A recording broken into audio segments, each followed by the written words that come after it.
clase. Estamos justo terminando esta parte.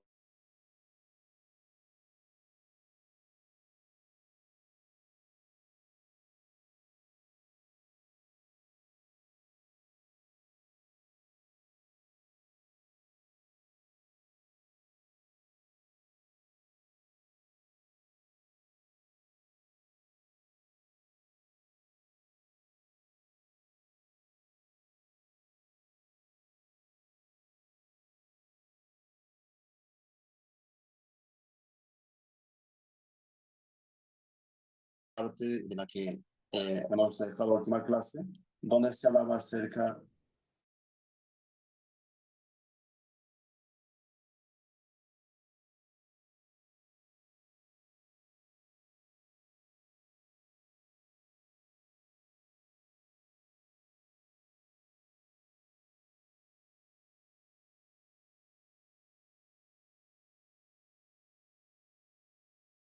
parece que se va cortando ya algo pasa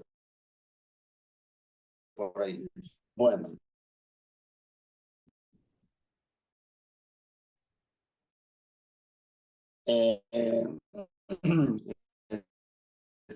estamos entonces bien de este punto como me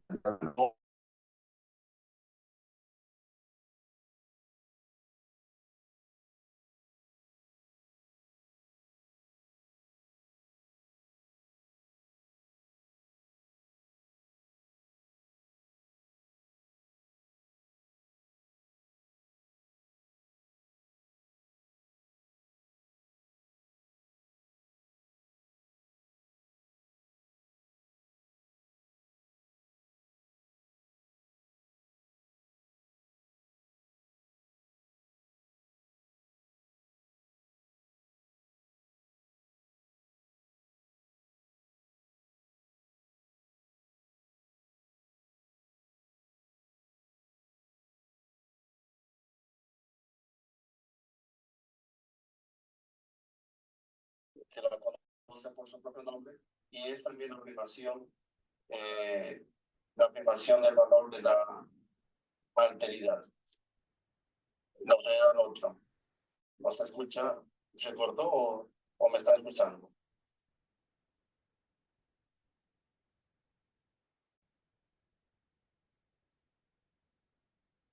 Parece que sí. Bien. ¿Se escucha ahora? A ver. ¿Se escucha ahora? A ver, vamos a...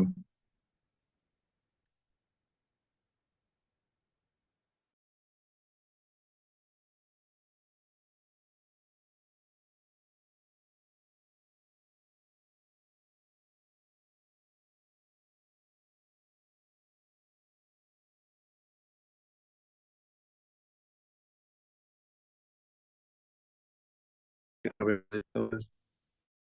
¿para qué cambiado ya ¿se escucha algo?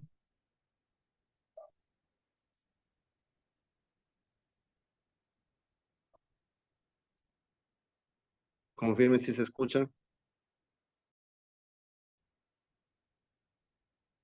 Bien. Entonces, eh, la afirmación del valor de la alteridad no se viene de alter, otro. Alter significa otro. Y la afirmación del valor de la alteridad, es decir, de la otra persona, no es, digamos, a sí misma. Solo merece respeto en cuanto es intersubjetividad. Es decir, la alteridad, la otra persona no está cerrada tampoco, ni yo tampoco. Yo también, para esa persona, soy un alter, es decir, otro, ¿no? Entonces, ese otro no está cerrado, ni yo tampoco soy cerrado, sino, bueno, depende de mí, también hay personas que se cierran demasiado, pero esa alteridad no se cierra en cuanto es también intersubjetividad. Por más que diga que yo estoy cerrado y siempre hay cosas que me afectan y que están dentro de mi mente y mi corazón que de una u otra manera me van a perjudicar o beneficiar también. Este, la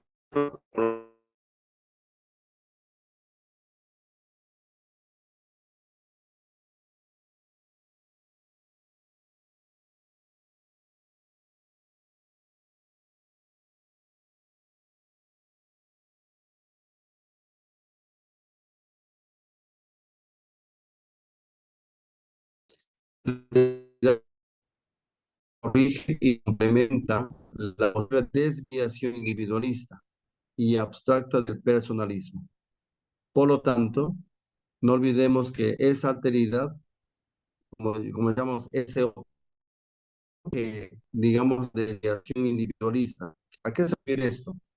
Que yo solito y yo soy el Dios centro de todo. No, al contrario.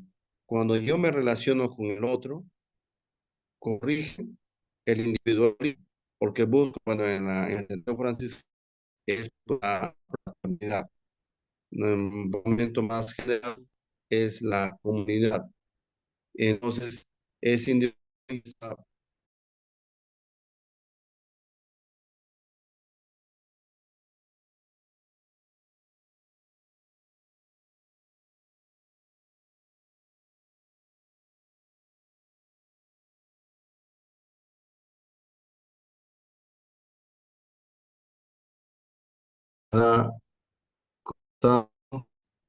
Voy a ver si pongo la...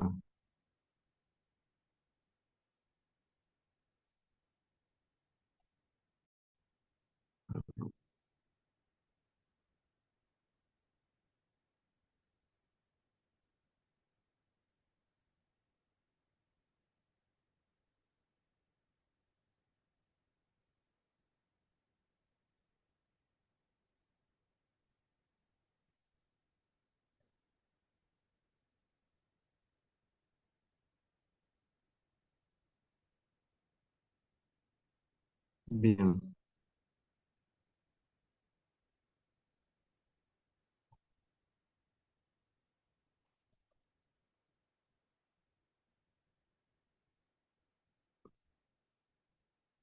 Bien, entonces esa figura abstracta del personalismo, de todas maneras ya ha sido, digamos, ha sido corregida cuando yo entro en contacto y en relación con la otra persona. Por lo tanto, eso ayuda a poder, digamos, de otra manera, eh, englobándonos, digamos, de otra manera. Ahora, cerrando, digamos, la parte final de lo que es, digamos, ya un poquito de lo que es la relación con la otra persona, he definido mi valor, también el valor de la persona. Cuando estamos hablando del valor del individuo, yo también soy individuo. Entonces, así como esa persona vale para mí, yo también debo valer para esa persona. Entonces, pero como digo, ahí se va midiendo el acto moral. Luego, la otra parte es ya entrar un poquito en ese otro tema, que es la persona de Cristo, centro de la moral cristiana. Este es un tema en el cual ya, digamos de otra manera, vamos a ir, digamos, casi cerrando, porque llama la ética cristiana se resume casualmente, pues se llama cristiana, se reduce en la actualización eh, de la, del seguimiento a Cristo. Por eso cristiana, Cristo es el centro, Cristo es el modo de nuestra vida moral. Por eso en este punto acerca de cómo yo me relaciono a la persona desde mi fe. Y Cristo, que la que se le ha entendido no como una simple imitación, ¿no? Eh, Buenas noches, padre. Padre, no se escucha nada, todo está entrecortadas. así. A ver, vamos a ver cómo la corregimos.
ver, vamos a intentar.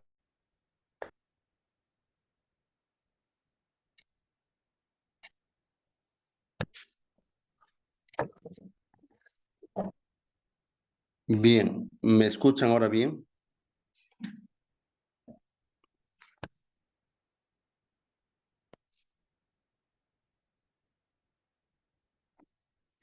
Buenas, Bien, ¿me escuchan bien padre, ahí? no se escucha nada.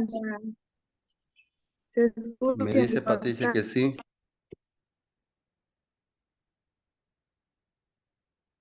¿Ahora se escucha bien?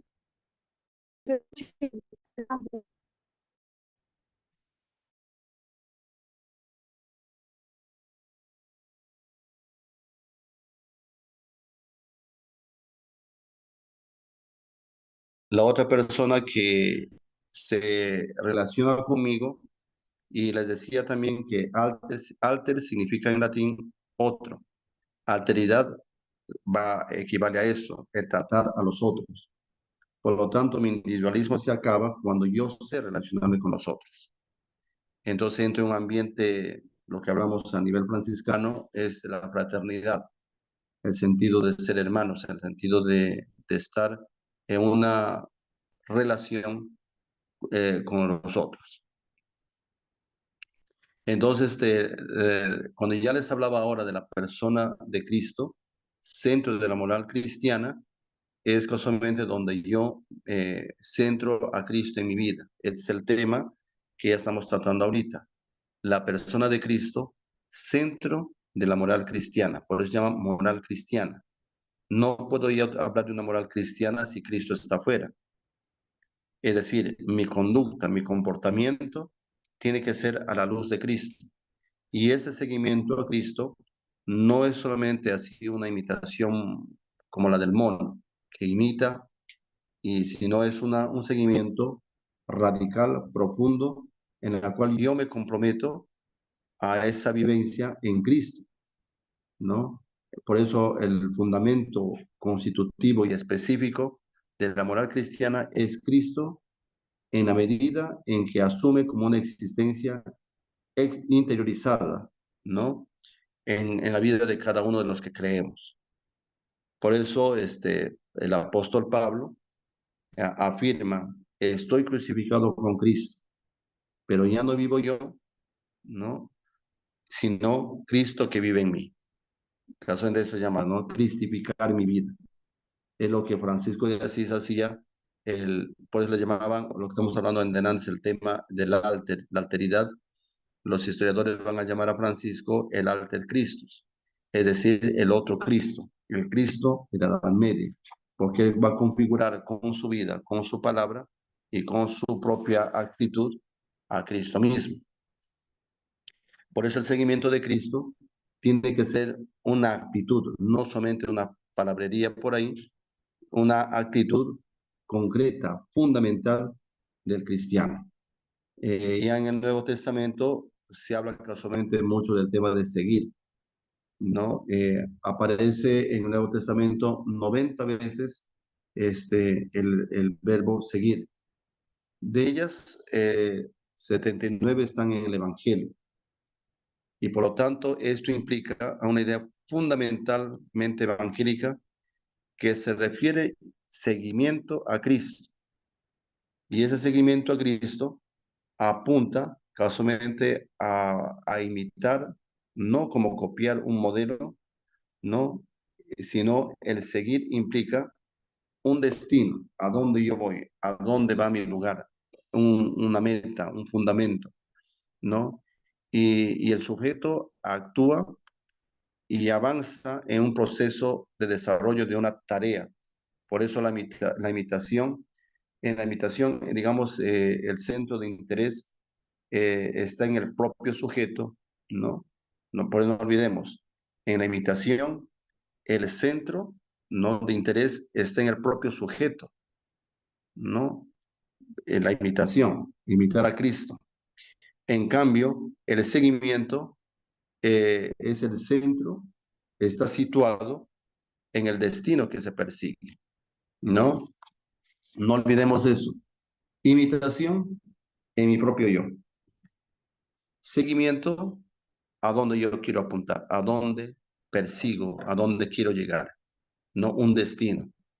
Por eso el símbolo de la imitación que podemos tener es como también el mono que imita, que hace gestos, o el loro que repite, es también el espejo, exponente de una vanidad que tenemos porque estamos ahí mirándonos. El símbolo del seguimiento es el camino, ¿no? Que significa tarea, misión y objetivo a cumplir, ¿no? Son términos que hay que ir viendo para poder aferrarnos en esto. Es lo que cuando por eso les hablaba, en este proceso de seguimiento a la cual Cristo te llama, San Pablo también habla de esto, ¿no? Nosotros hemos sido libres para seguir, ¿no? Hemos sido llamados para la libertad, ¿no? Entonces, esa libertad que yo necesito para poder actuar, ¿no? Una libertad que es una capacidad de la cual yo apunto a dónde, hacia la verdad, ¿no? Hacia algo real, hacia algo concreto. No es algo que ustedes, por ejemplo, ya escucharon de repente algún momento el libre albedrío, que es totalmente distinto. Pero la libertad implica a eso. Yo quiero ser libre porque quiero optar algo que es importante en mi seguimiento a Cristo. Por lo tanto, el símbolo es símbolo no hay que olvidar que el seguimiento es el camino. La llamada que Jesús hace para que alguien le siga es muy simple. Hay que constatar que no le propone o explica un programa concreto. Jesús no dice, vamos a hacer esto, no dice, sino que él llama primero para instruir, formar, ¿no? Simplemente él dice, sígueme, pero no dice a dónde, ¿no? Pero todos sabemos que Jesús a dónde va a ir. Algo muy importante, algo real, porque digamos, el camino mismo, el que te invita a caminar por él, con él y para él. Entonces, así también se trata de una invitación. Nos encontramos en esto, en una exigencia de seguimiento en el camino que vamos encontrando. Por eso el seguimiento es ir en el camino, ¿no? Y en ese camino encontramos muchas cosas con cual tú tienes que actuar. Y de manera responsable, por eso moral cristiana, cómo yo actúo y por qué actúo, así no olvidamos la ética. Entonces, ¿cómo actúo yo en ese proceso, en ese camino que encuentro con personas?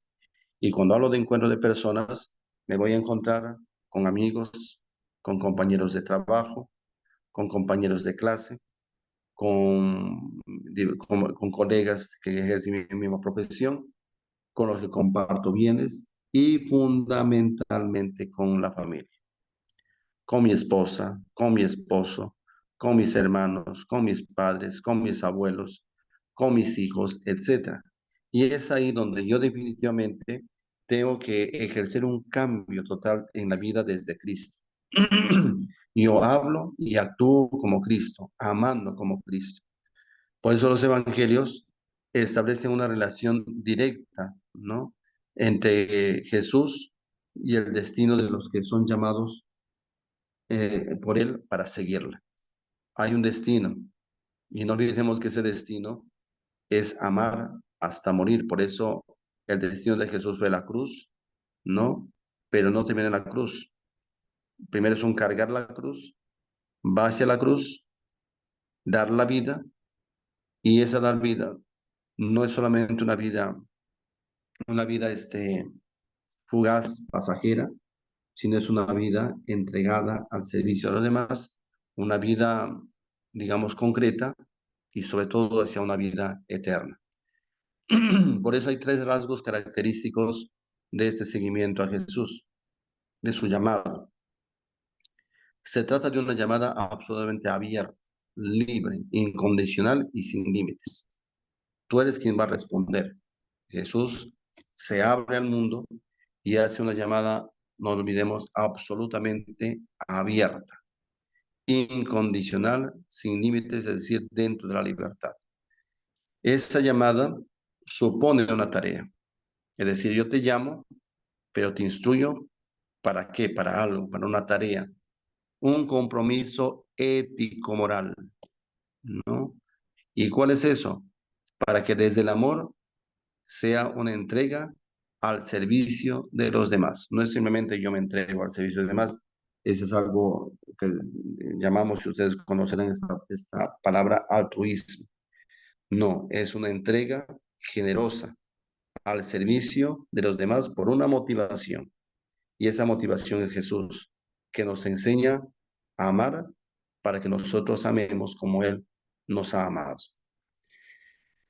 El otro tema es la llamada al seguimiento, que implica también asumir el mismo destino que asumió Jesús y siguió Jesús.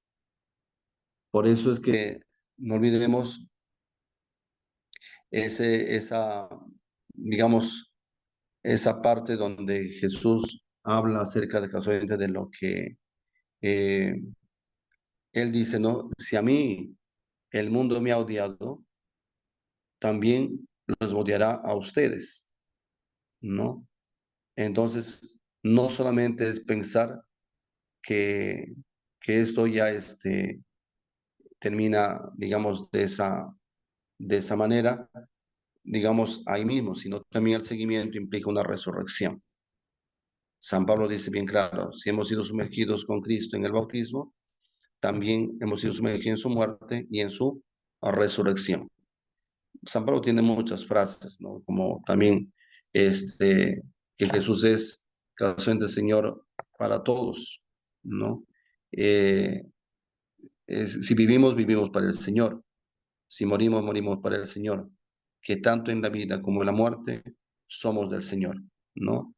Son términos que te van dando esta parte donde Jesús te dice que su destino es casualmente la cruz, pero por amor, no es una cruz simplemente sufrir por sufrir. Por eso es que Jesús no llama a los discípulos para que lo imiten o copien ciertos estilos de vida, y eso lo entendió Francisco de Asís también, y todos los santos. Hay también ¿cómo llama? San Juan Bosco, ¿no? El mismo Ramón Nonato, a la cual es patrono del vicariato, sino para que actúe en el mundo desde su propio sentido, lo que va descubriendo una característica de Jesús. Y entonces en nuestro propio mundo, no en un mundo simplemente globalizado, sino en nuestro mundo, es decir, en la familia, en el trabajo, en lo que ya les he mencionado, es decir, en las circunstancias concretas de su vida, con los mismos criterios morales con que actuó Jesús. Pues una de las cosas que se tiene que mirar y trabajar es cuando tienes un hecho ahí medio feo, incluso pecaminoso, no de ti, sino de otra persona, tú te preguntas, ante esta situación, ¿cómo actuaría Jesús? Para yo también actuar de la misma manera. Entonces, cuando yo tengo claro esa forma de cómo yo veo a Jesús actuando ante esta situación, yo también puedo actuar sin ningún problema. Por eso el seguimiento, el centro del seguimiento no es una idea o un proyecto. Eso hay que tenerlo claro, ¿no? En caso de nosotros como cristianos, que el seguimiento tiene un centro, ¿no? Y no es la idea, no es un proyecto, ni siquiera, poniéndolo así, una doctrina, sino una persona, Cristo. Eso hay que tenerlo claro de manera fundamental. Entonces, más que un convencimiento doctrinal, implica, ¿no? En primer lugar, la experiencia de un encuentro personal con Jesús, no con algo, sino con alguien. Por eso en el seguimiento que yo tengo, por ejemplo, ustedes como catequistas, muchos de ustedes, o como profesor de religión, o no necesariamente es profesor como de religión, sino como cristianos, como seguidores de Jesús, si tú no has tenido esta experiencia personal con Cristo, no puedes, digamos, decir, soy un cristiano convencido. Al contrario, te van a jalar por otro lado, ya sea el ateísmo, el agnosticismo, otras religiones. Por ejemplo, hay uno de los chicos me preguntaba acerca del Corán. ¿De qué habla el Corán? Me decía, ¿no? Y le hablaba acerca de lo que habla el Corán. Y, y me dice, pero un cristiano puede hacerse musulmán. Bueno, un cristiano auténtico no se hace musulmán. Un cristiano auténtico sigue su fe. Yo vi hace mucho, el año pasado, un reporte que hizo un ex no maestro y era un casualmente casi metido en lo que es la enseñanza musulmana. Y él se había hecho cristiano. Y él contaba cómo se cuestionaba cuando era joven, todavía estudioso del Corán. Y en el Corán pues hay una parte donde habla de Jesús como un gran profeta. Y ahí menciona como Jesús que el profeta menor que Mahoma. Y decía él que ahí leía, pues, porque está en el Corán, que Jesús nació de María, de José, ¿no? Que eran sus padres, pero que como un gran profeta, anunció y predicó la verdad, anunció acerca de la presencia de Dios en la vida de un gran hombre, un gran profeta, y, pero no olvidemos menor que Mahoma, y que indudablemente él fue víctima de la verdad, o sea, por hablar la verdad, víctima del odio, de la mentira, etcétera, y que fue llevado a la cruz y que murió, pero que al tercer día resucitó y subió al cielo. Entonces, él se preguntaba y decía, ¿no? ¿Cómo es posible que este profeta sea menor? Ya ha pasado todo esto. Y hablan acerca de la resurrección. Ahí en el texto del Corán habla de que este profeta resucitaba a los muertos, expulsaba demonios, curaba a los enfermos. Y él se preguntaba, decir, o sea, incluso le preguntó a su maestro, y su maestro dijo, no, esas cosas no se preguntan acá porque son cosas que solamente se mantienen en el misterio. Pero a él no le entraba en la cabeza, ¿cómo es posible que este Jesús, que es un profeta menor, no que Mahoma, ha hecho todo esto? Y Mahoma, que dicen que es el profeta mayor, no haya expulsado demonios, no haya curado a los enfermos, no haya resucitado a los muertos, incluso él murió y su tumba sigue ahí. Entonces eso le llevó a cuestionarse mucho y hacía varios como él. Entonces me dice que tenía miedo que lo maten porque todo aquel que cuestiona esas cosas son víctimas, digamos, no de agresión hasta morir. Entonces ya se preguntó dónde puedo encontrar más acerca de Jesús. Y entonces, como él sabía acerca de la Biblia, entonces agarró la Biblia y comenzó a leer. Y cuando leyó los evangelios, donde habla de que Jesús es el Hijo de Dios, que no es un profeta, sino que es mucho más que un profeta, entonces él cuenta diciendo, no, esta es la razón por la que él tenía todo ese poder más que Mahoma. Entonces dijo, yo no puedo seguir aquí y mejor sigo con aquel que tiene más poder y más fuerza, digamos, de convicción, incluso en sus palabras. Y entonces, es por eso que él contaba que se retiró. Por eso, queridos hermanos, quien no tiene esta experiencia personal con Jesús no puede ser un auténtico discípulo del Señor, porque el cristiano, como le digo, no sigue una ideología o un proyecto político, sino una persona, a un ser viviente, poderoso, con quien que podemos relacionarnos hoy, aquí y ahora. Y ese es el núcleo fundamental del seguimiento. Y en ese proceso de seguimiento, como yo voy creciendo y como también voy, digamos, haciendo cosas pragmáticas, ¿no? Por eso Jesús llama, enseña, orienta, guía, y el mismo Evangelio dice, para que estuvieran con él y para enviarlos a predicar. Y no olvides que la predicación no solamente es palabra, sino también la actitud y los hechos. Como decía hoy en el Evangelio que nos tocó en la misa, los que han estado en misa o los que saben meditar el Evangelio diario de la liturgia, ahí hoy casualmente hablaba Jesús acerca del árbol bueno y el árbol malo, ¿no? El árbol bueno no puede dar frutos malos, sino da frutos buenos. Y el árbol malo da frutos malos, no puede dar fruto bueno. Y es por eso que en la vida moral, ¿qué tipo de árbol realmente estás siendo tú? ¿No? Te has llenado de Cristo, te has empapado de Cristo para que tu vida moral realmente sea, digamos, entregada, ¿no? Al servicio de los demás. ¿O es una actitud muy blandenga, muy, digamos, desorientada en la vida que no te ayuda para nada? ¿No? Por eso la invitación de lo que dice en el Evangelio es casualmente es para que estuvieran con Él y para enviarlos a predicar. Experiencia con Jesús. Una vez que tenga experiencia con Jesús, yo me voy a predicar. No puedo yo ser predicador si no tengo esa experiencia viva con Jesús. Por eso aquel que tiene experiencia viva con Cristo no está cambiando, me voy a los evangélicos, me voy a los testigos de Jehová, sino es convencido de que en la iglesia hay un momento realmente donde yo puedo desempeñarme como fiel discípulo del Señor.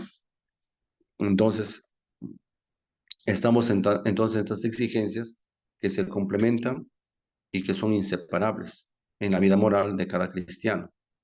Una, una vertiente que es mística.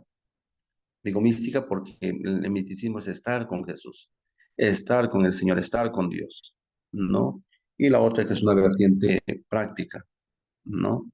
El ir a predicar, que es un compromiso que yo asumo. Y por lo tanto, no podemos caer en la tentación de lo que hacen algunos, que se quedan solamente en la mística, ay Señor, por aquí, por allá, y no dan este paso al compromiso. Por eso, del misticismo al compromiso, ¿no? No puedo quedarme yo, por eso la actitud moral, ¿no? El acto moral va a eso, al compromiso. Los que buscan el encuentro y la amistad con Jesús, pero no pasan de ahí. Porque Jesús dice, ay de los que dicen Señor, Señor, y no cumplen la voluntad de mi Padre. Entonces, por eso es tan bonito esa intimidad con Jesús, mucha oración al Santísimo, meditación de la coronilla de la misericordia, pero no van más allá, no anuncian el Evangelio, ni con su palabra, ni con su vida. Entonces están en un proceso todavía que hay que ir madurando, digamos, en eso de sentirse comprometidos y sobre todo de tener esta experiencia viva con Cristo. Pero hay otros también que consideran necesario el compromiso social, ¿no? Ese compromiso social, pero también hay, digo, de esos que dicen, yo voy a trabajar, voy a hacer mi actividad pastoral, etcétera, pero sin experiencia de Cristo, sin que Cristo sea el referente. Por eso hay muchos grupos parroquiales, muchos grupos de la iglesia, se convierten ya con el nombre del término cristiano, lo que quieran, pero al final son un grupito pues que se han convertido en un grupo deportivo, un grupito social, no, más allá no. Por eso, digamos, tiene que estar vinculado ambos. Por eso seguir a Jesús implica cercanía y movimiento, estar cerca de Él y moverse en la misma dirección que Él lleva, ¿no? Su compromiso no iba encaminándose a conseguir una propia perfección o una realización personal, sino un proyecto que se pone a un servicio incondicional de la salvación de la humanidad. Por eso ese itinerario, ese camino, eh, va más allá que la búsqueda de una perfección que se da en el servicio a los demás, ¿no? Quiere ser santo, no puede ser alguien ser santo encerrado en su cuarto y rezando toda la noche, sino la santidad implica en el trato con el otro, ¿no? Me gritan o se peleamos, pero santifico mi vida con sé perdonar, ¿no? Tengo esa experiencia del conflicto, pero sobre todo de la experiencia que en el conflicto no dejo de amar, no dejo de servir y no dejo de perdonar. Por eso es imprescindible la experiencia mística del amor a Jesucristo para que el creyente, el seguidor de Jesús, pueda superar el miedo, la soledad, el cansancio, el desánimo, el fracaso, los conflictos que acabo de decirles. Solamente estando cerca de Jesús se puede y se debe ir a los demás con un amor incondicional y libre, ¿no? Entonces eso me hace realmente vivir esa experiencia radical, ¿no? Mística de amor a Jesucristo que me lleva a una acción. Una acción, digamos, como le digo, no, porque hay mucha gente que a veces ha tenido situaciones terribles de enfermedad, por ejemplo, ¿no? Y, y a veces se sienten desanimados, desilusionados porque no se sanan. Entonces, al contrario, es acercarse más ahí. Cuando yo tengo la experiencia propia de Jesucristo, no tengo miedo, al contrario, puede haber un poco de miedo como es natural en el ser humano, pero al mismo tiempo me va ayudando a prepararme para un paso a una nueva realidad, ¿no? O de repente que alguien, por ejemplo, perdió un familiar muy cercano y se hunde en el dolor de la pérdida de ese ser cercano.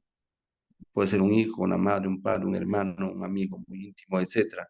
Entonces, si yo tengo eso y me hundo, entro en la depresión, ¿no? No me abro a la esperanza, que solamente brota de la experiencia que tengo con Cristo, de haber vivido y compartido con Cristo. Es igual pasa, por ejemplo, con personas también que han tenido, digamos, caídas económicas, desamor, ¿no? Me dejaron plantar en el altar, puede ser varón o mujer, y ya no creo en el amor, no creo en los hombres, no creo en las mujeres. Son todos locos, locas, lo que quieran, pero no. Justamente hace poco leí de un chico que ha tenido esa experiencia, chico, un varón, y decía, ¿no? Lo veo con mucha esperanza, porque hablamos un poco de esto, ¿no? Y ahora pone en su estado, cuando pone claramente, ¿no? Dios, como dice, no he tenido a la persona indicada en mi vida, porque Dios me está preparando a alguien mejor, ¿no? Que me ayuda a mí a poder encontrarlo. Y Dios me hará encontrar en el momento preciso, el momento adecuado para que yo pueda sentirme bien, porque Dios me prepara o me ha preparado en el camino a alguien especial que en cualquier momento llegará a mi vida, solamente Dios sabe. Bonito, ¿no? Entonces ve con otro sentido, digamos, esa forma de ver las cosas y no se hunde pues en el dolor, en la decepción, que esto por aquí, que nadie me quiere, me hundo, ¿no? Sino al contrario, se abre a una alianza nueva de amor entre Dios y tú que tienes experiencia. Por lo tanto, un poquito ahí tocando el tema de las bienaventuranzas, ustedes han visto, ya ustedes saben, están los 10 mandamientos, que son lo que hemos visto la vez pasada también, son como también bases y fundamentos, como digamos, una constitución en la cual yo veo cómo tengo que actuar como cristiano, desde el primer mandamiento hasta el último mandamiento, hasta el 10º mandamiento. Pero hay otra que también es parte de la Constitución, que me ayuda a mirar mi proyecto de vida para seguir a Jesucristo. Y esos son las bienaventuranzas, como un ideal básico de la ética cristiana. Ahí vemos a Jesús, como también como Moisés sube a la montaña, ¿no? Para proclamar una nueva alianza con sus propias normas. Y ya no son prohibiciones, y ya no es una ley que determine exigencias morales, sino una formulación de bienaventuranza, es decir, de decir dichoso por esto. Y Jesús es el Señor que lo promulga. Este nuevo estatuto para la comunidad de los creyentes, un proyecto de amor y de felicidad. ¿no? Que sale desde la libertad de uno mismo, de la libertad humana. Digamos, ese programa, ¿no? Lo ofrece Jesús, no es otro, es el mismo libertador, y es un proyecto, como yo les dije, un proyecto de felicidad que como con cada afirmación de la bienaventuranza se empieza con una palabra que dice dichoso, bienaventurado, o sea, sentirme bien, pues bienaventuranza, cuando alguien dice buenaventura, es decir, bienaventurado, ¿no? Que tiene buena ventura, es dichoso, es feliz constantemente, ¿no? En el griego se dice macariol, macarioi, ¿no? Y ese macarioi, esta expresión, significa una condición. Por eso en el texto griego, la palabra griega, tiene una connotación más bonita, no es como te regalan un celular y eres feliz, eso no es ser dichoso, eso no es macarioi, ¿no? Sino al contrario, es simplemente simultáneo, pasajero, efímero, fugaz, ¿no?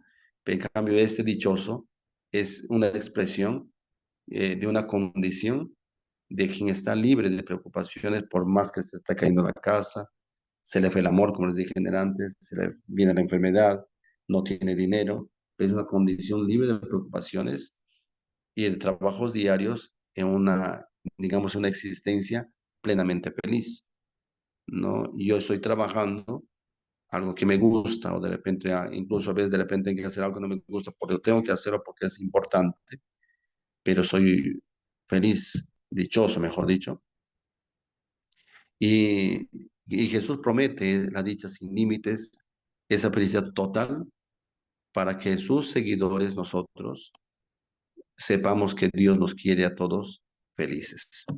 Por eso Jesús habla dichosos los que están de hambre, los que tienen sed, los que son perseguidos, ¿no?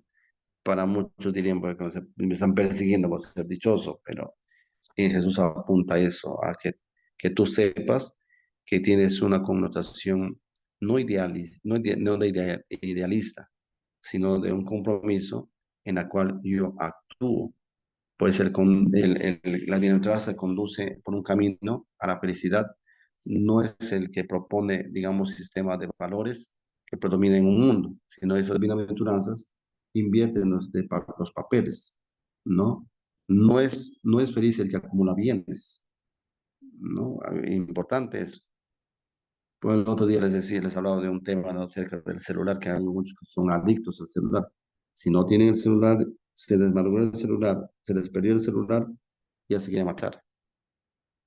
Y se molestan, pero uy, están como si hubieran tocado algo importante en su cuerpo, no sé. Y se molestan, pero por todo, hasta con las personas que no deben molestarse. Entonces te das cuenta que esa persona ya ha perdido una auténtica libertad y está pues enferma, no puede haber otra cosa más. Entonces, y te dan incluso una cosa, pero no es así, la felicidad no es así de ser dichoso, te das cuenta que estás mal. Y de eso yo les contaba un poquito el domingo, diciendo, no pueden ser así. A mí, por ejemplo, se me malgró el celular 4 días, yo estaba muy feliz porque nadie me molestaba, ¿no? Estaba dichoso, digo, por fin, nadie molesta, pero ya después te encuentras y dicen, padre, estamos llamando, padre, esto, y así también. Pero decimos, bueno, ya, vamos a conseguir, porque por la misma tarea de que tenemos compromiso de aquí y de allá, pero no debe ser algo fundamental que porque se me malogró el celular, ¿no? O se me malogró el televisor y ya me quiero matar.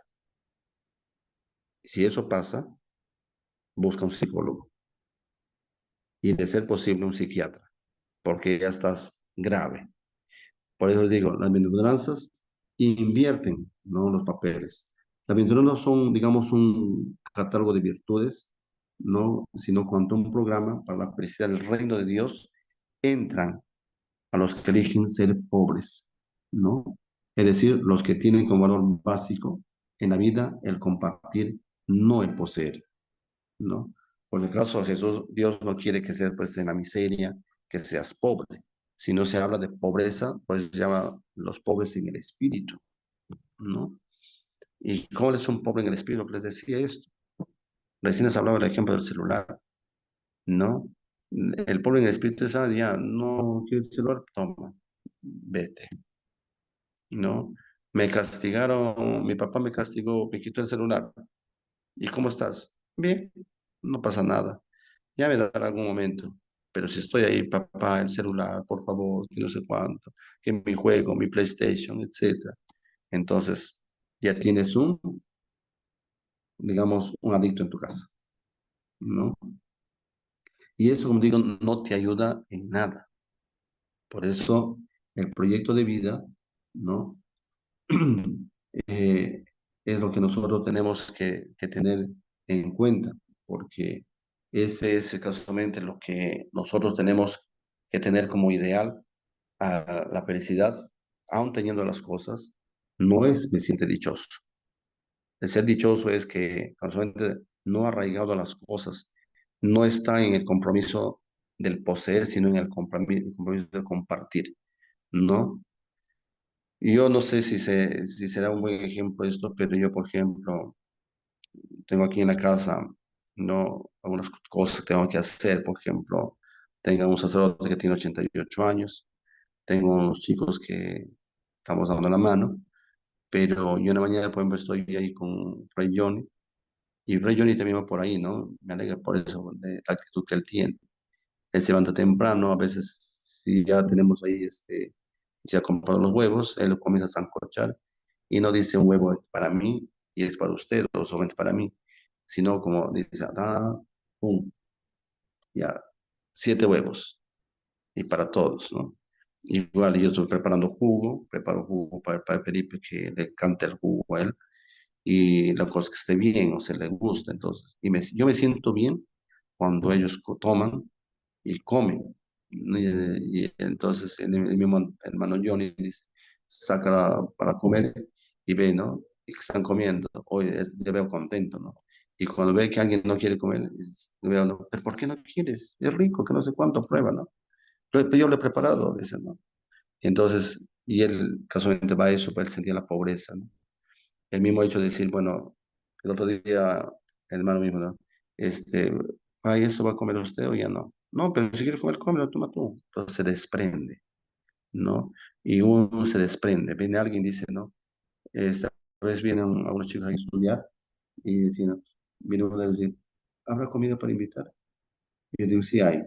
Y yo doy mi ración. Entonces yo hago un pan, un huevo, me lo como, pero ya el otro chico come, porque sé que hay chicos que vienen de lejos, hay chicos que vienen de Mazamari, o Pichanaque porque están en ingeniería y no tienen aquí, digamos, se compran la comida y a veces no les alcanza.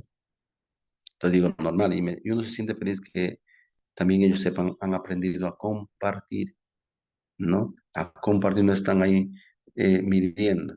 Y eso, queridos hermanos, es una tarea que uno va haciendo. Por eso la comunidad cristiana está en esa opción primordial de configurarse en saber compartir su vida misma. La vida moral y espiritual del creyente radica en eso, ¿no? Por eso queda claro de que Jesús, digamos, la práctica de la justicia es tan necesaria para Jesús y para nosotros como la comida o la bebida que nosotros tenemos. En el reino de Dios no hay ninguna cabida la injusticia ni el sufrimiento, ¿no?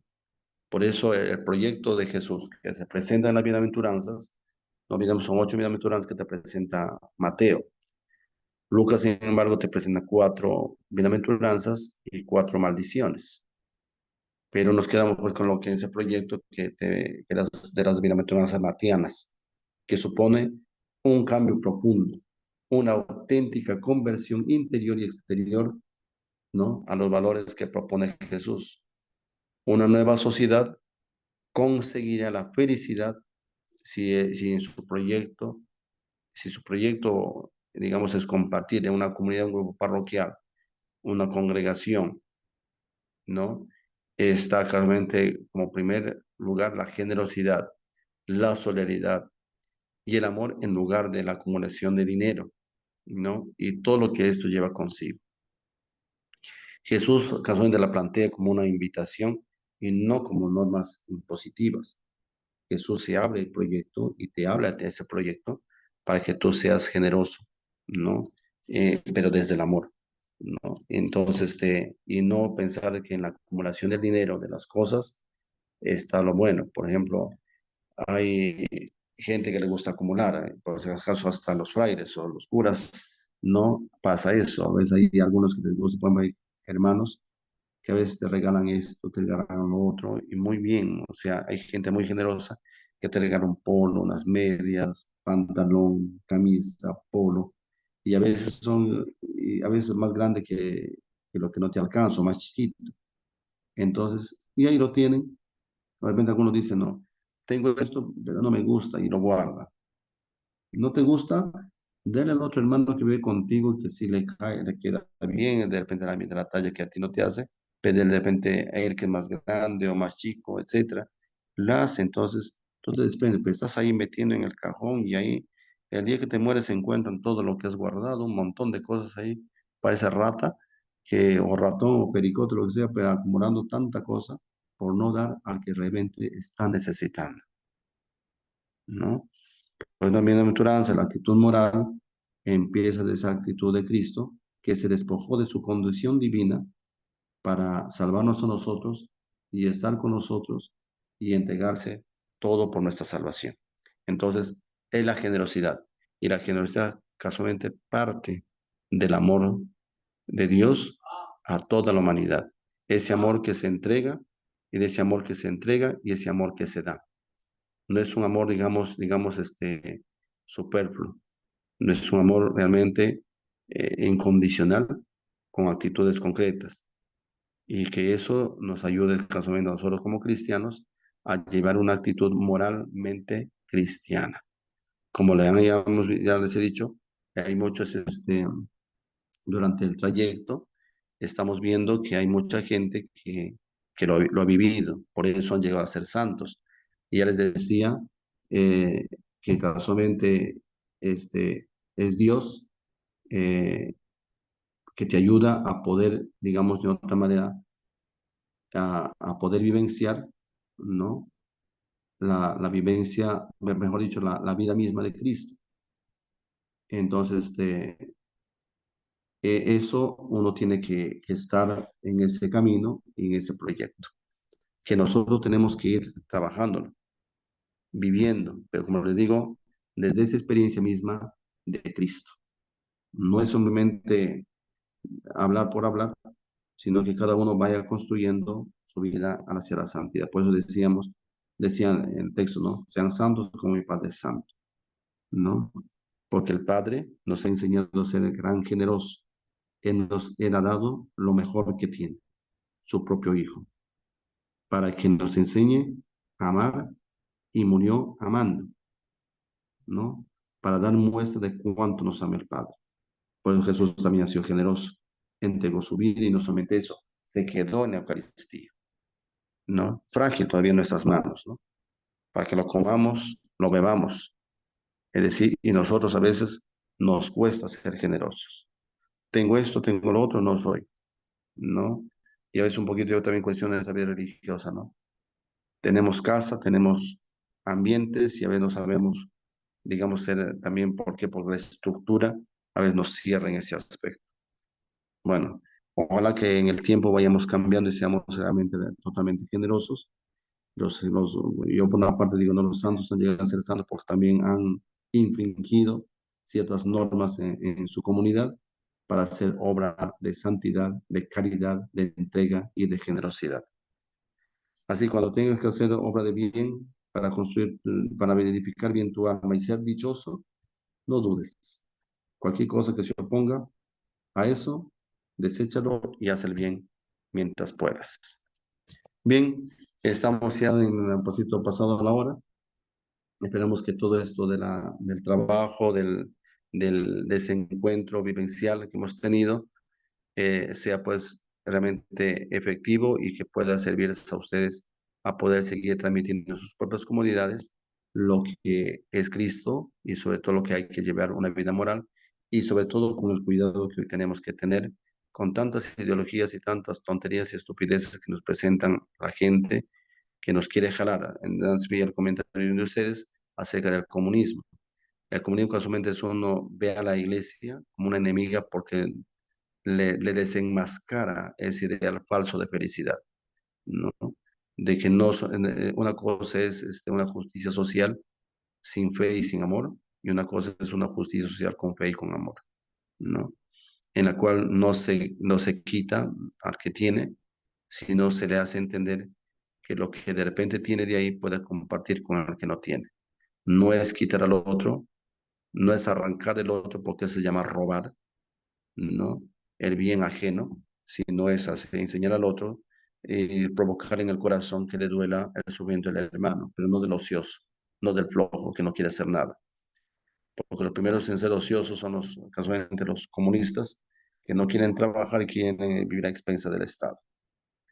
Ojalá que no haya ninguno en el grupo, pero lamentablemente si algún comunista que tiene esta ideología, por si acaso, y ya el Papa, la Iglesia anteriormente, nuestros papas últimos, ya mucho antes, ya la Iglesia misma condenó al comunismo. Por eso cristianismo y comunismo no son compatibles.